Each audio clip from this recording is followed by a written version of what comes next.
FNCS last chance qualifiers are over, and with it, a few big names are completely out of FNCS. No Mongrel, no Asian Jeff, no Somerset, and even more. I'm going to talk about who made it through, where they're dropping, and who my predictions are to make it through to grand finals. Because we have big teams like Fortnite, where if they make it through, it's going to be very, very ugly for Venno and Mr. Savage. I also want to talk about some changes to Reload, as well as big leaks about the new season, including a cinematic trailer that just got leaked. This one has me super excited. It's going to be at the end of the video, so make sure you guys stick around. Let's jump into it. So, who made last chance finals, who didn't, and who I think is going to qualify? Kicking off with NA, we have Asian Jeff, Ralphie, and Skater missing out on qualifying by 1 single point. That means if someone gets disqualified, Asian Jeff will be in the finals with his last chance to make grand finals, but unfortunately, finals are today. Opens were yesterday, finals today. It's not a lot of time to ban someone. There are some teams that are a bit suspicious inside this top 33. Again, all Division 3, Division 2, and Division 1 players were able to play, so obviously there's some sus people running around. Now, it is worth pointing out, a lot of people complained about this. Fortnite didn't mention they were doing the same thing they did last season, where you had to queue up for at least one divisional cup game this season for you to be able to play. You could have queued up a Div 3 game on Middle East and died in 33rd, and you still would have been able to play FNCS last chance, but you had to queue up at least one game. Now, I saw a lot of people complaining, but honestly, I think Fortnite was pretty smart with this. It really did cut down on a lot of cheaters that would have otherwise been playing on alt accounts, and I know it's upsetting, I know it sucks, but honestly, if you didn't queue up a single trio game for the entire season, I'm sure missing out on this last tournament isn't going to kill you. I'm sorry, I don't need to bear bad news. I know some people had really unfortunate circumstances. You know, they've been sick or they've had school or work, and this was their one chance to play, but for the effect it had on the tournaments and how many cheaters it kept out of the game, I think it was overall a good decision. But hopefully for Jeff, there is someone inside the top 33 that gets DQ'd. I'd like to see this team make finals, and I think they could actually be in with a chance to win it. They played really, really well during the qualifiers, just missing out, but we also had some big teams that did miss out in the qualifiers. So let's talk about who is in and who I think is going to take the spot. So over on NA, I have my 3 game winners. Again, there's just going to be 3 set lobby games. If you win a game, you go straight through to grands, nice and easy. I've got Oliver OG, Quanti, and TK out of the fields. Their vibes were pretty good during opens. I mean, as good as can be when it's Quanti and OG. They troll each other a lot. OG's IGLing, Quanti's used to IGLing. I do think there could be potentially a little bit of miscommunication there, but I think in a set lobby finals, they are one of the most experienced and best teams in this lobby with a phenomenal drop uncontested. Same goes for Edgy, Chance, and Scare. It's Edgy's first time IGLing this season, so I hope he can pull off something in these set lobbies with Chance and Scare. They've done well in Divisional Cup finals. They've done well in Eval finals. They've got uncontested brutal box cars. They're center maps, so I don't think any super bad zone pools will make them not be able to win. And then my last one, which is probably more my underrated pick, we have Freeze, Hire, and Hound. 3 good players, and they're going uncontested lone wolf. You gotta remember, it's a victory royale format. You really want to see who can come out with the win. It's not just about playing consistent, it's about having pop-off games. Now, there are some big spawn fights. You're probably wondering why I don't have Dash, Veer, and Seek on my prediction. It's because they're getting conned by none other than D-Roller, one of the OGs, and Crackly and Mikey. Now, the 3 of those players don't pop up too much in competitive Fortnite. They come up here and there in these kind of random tournaments, but they are 3 of the best aimers in the game. They are actually really good fighters, and I think it's going to be really hard for Dash, Veer, and Seek to beat them at Flooded Frogs, which is unfortunate because I would have had Dash 100% in my pick to win one of these 3 games. We have some other big spawn fights to talk about as well. Mars Meadows currently has 3 teams. We have Cole going up against Havoc's team and also having Possessed team on the South Split. We have Fredbot going up against Brayify down at Hopeful Heights, and we have Cyclops going up against Madden over at Demon Dojo, as well as whatever this is at Crime City in the train. I guess people are trying to be Peterbot. They want to have that big pop-off potential. We have 2 teams contesting for the train. Walker's up against Hades. And then we have 3 teams at Crime City. Zunix, Pixie, and Zhu, I think it is maybe, or Comment. So 5 teams at Crime City in the train is making NA a little bit spicy. Now, there are some other big teams here in the finals who could do really well. Day, Aloe, and Yawn actually popped off winning the open qualifiers. So Day back on top looking really, really good. They are going uncontested shafts. I think that could be a winning drop as well. We have Soneto, Blake, and Sales out of Seaport. It came down to a really big last few games clutch from Blake to clutch up the qual, but set lob is different at opens. Blake's team has a lot of experience. I think they definitely could take this one as well. Outside of that, as far as names I'm looking at, maybe Doritos team out of Pump Power, Zemo out of Magic Mosses. We have the other day going on the North Split. I think that pretty much covers my picks. I'm pretty confident in my top 3. I think OG, Edgy's going to take it, and then Freeze out of Lone Wolf. But anything can happen. It's a victory royale format.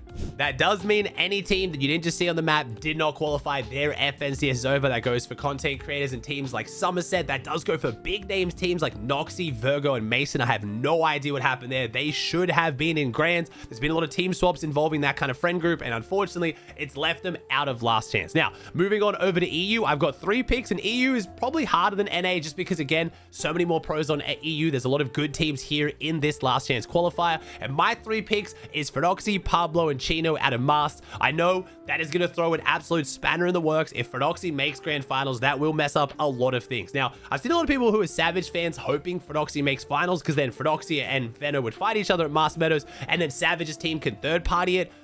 If I'm a Savage fan, which I am, I'm a bit scared to see Phenoxy make finals. I want to see Fred do it because I love Fred. He's a phenomenal player. His team is really, really solid. But if they make finals, things are going to get a lot uglier for Veno, which means things could get a lot uglier for Savage, who is now going Veno's old drop. We know Veno's been switching around drops this season. I was in a call with Veno and Savage, and Veno said to Savage, even if Phenoxy makes finals, I am not leaving Mast Meadows. I will contest it. I am not going the mountain.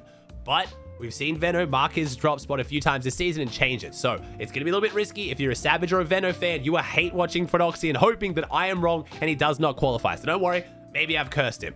Now, we also have Wheat, Ilusha, and Nefrizzi. I had them picked to make it out of groups. I have no idea how they've gotten to last chance, but they're at Magic Mosses. That is a phenomenal drop with big pop-off potential. I think they can definitely get one of the wins here. My third spot, Eclipse, CZB, and Nathan are dropping the South Outlaw split. They're uncontested. They missed out on qualifying by 1 placement in Group 2, which was like the Avengers group. They're a phenomenal team that 100% deserves to be in Grands. My only concern is they're not normally a pop-off team. They're more of a consistency team. If they're in Group 1 or 3, I have no doubt in my mind they would be in grand finals. Now they got to get a pop-off. I still think they are one of the best teams in this lobby to do so. But we have some other really big teams to talk about. We have Lucy, QB, and Loki who are dropping Outlaw. We have Clement, Vox, and Snazy who are uncontested at the Shafts. We have some big teams who are also contesting each other. Sined, Anas, and Refsguard are contested by Cryfalse's team over at Seaport. We have Hlekus gone up against Hydro at the Bridge. That's another really big spawn fight. Then we have some smaller spawn fights, maybe in players you guys haven't heard as much about.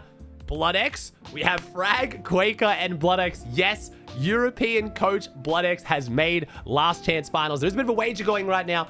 Phenoxy has said that if BloodX makes finals and Phenoxy doesn't, Phenoxy is going to officially quit Fortnite competitive forever. So we'll see how that one goes. They're going up against Splasheeks, Liam, and Specs. Haven't heard too much about them, but I'm excited to see what BloodX can do. Then we have Guden, Pixovsky, and Cade going up against Prism, Casper, and Kyrie. That's the trio that Mongrel used to play with. So Prism and Casper picking up Kyrie instead of Mongrel have now made their way into last chance, which, spoiler alert, Mongrel unfortunately didn't. He didn't say anything. He played with Turtle and Vast. They did well. It needed a clutch in the last game. They couldn't quite find it. Mongrel's FNCS is over. He didn't say whether he's quitting. He didn't say this is the end of his competitive Fortnite run. I have no idea. It's been a pretty rough season. Mongrel's clearly doing other things in his free time now. He's just announced that he's now in a relationship. He's got distractions, but he made no indication of whether he's just moving away from Fortnite. It could just be a rough season. We go again next season. I guess we'll have to wait and see. He did say he's going to stream the Solo Cash Cup this week, so he's already competing for the rest of the year. He's not just the rest of the season, not just taking it off. So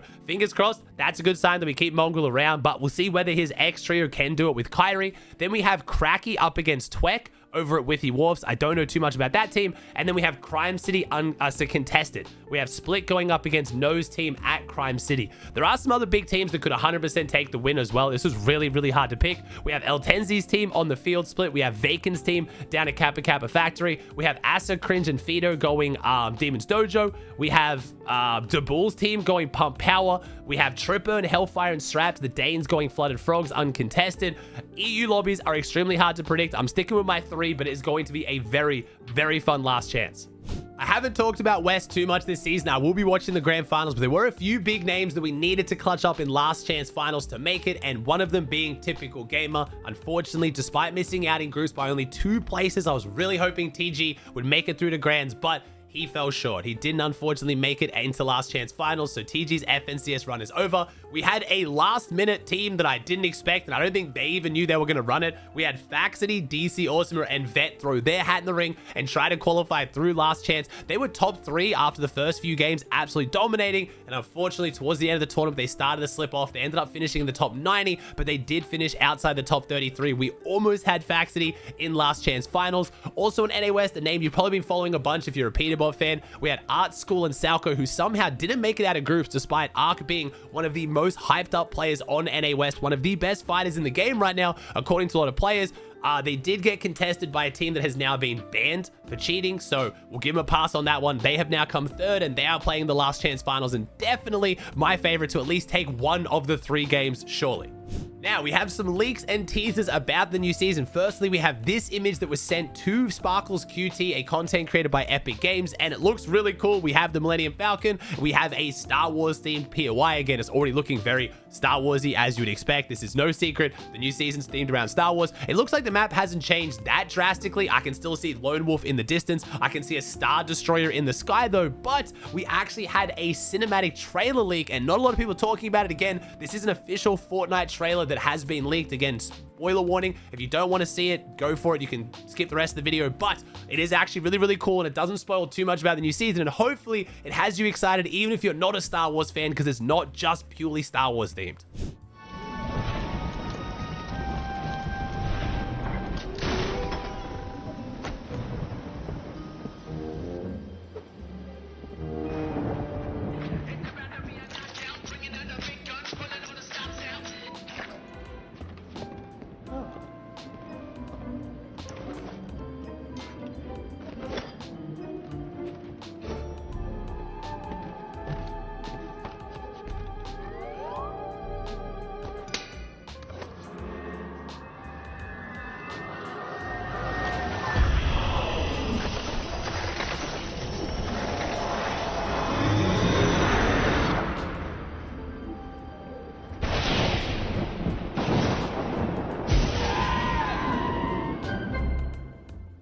I am going to be completely transparent and honest. I have no idea what this means. I'm not following the Fortnite storyline anymore. I'm not pretending to. I kind of like the fact that the seasons just happen because they happen. Apparently, there is a storyline going on. A few of my friends follow it seriously, and they said it's actually pretty good right now, but I'm not going to pretend to know what's happening, but it looks cool. It has me excited as someone who is a Star Wars fan, but also wants to play Fortnite. I don't want to just play a Star Wars version of Fortnite. It looks like they're clearly doing stuff that is Fortnite related, that isn't just linked to Star Wars. So it's got me excited either way. We don't really have any crazy weapon leaks. We've got a couple map teasers. Hopefully we get some more in the future. But again, I am very, very excited this new season. And hey, if the season's not very good, it's only lasting like 35 days. It won't be the end of the world. We can still play Reload anyway. And speaking of Reload, it looks like Fortnite has gotten the feedback that not everyone was liking the new Slurp Rush map, so they've now added the other 2 maps back in rotation. The maps now rotate every 30 minutes, so you can only really play 1 game on the map, maybe 1.5 before it resets into the new map, which is kind of cool. Keeps the pace going, keeps things fresh. They did this earlier than expected, which I'm guessing they got some feedback that people were sick of playing just the 1 Reload map. So we now have all 3 back.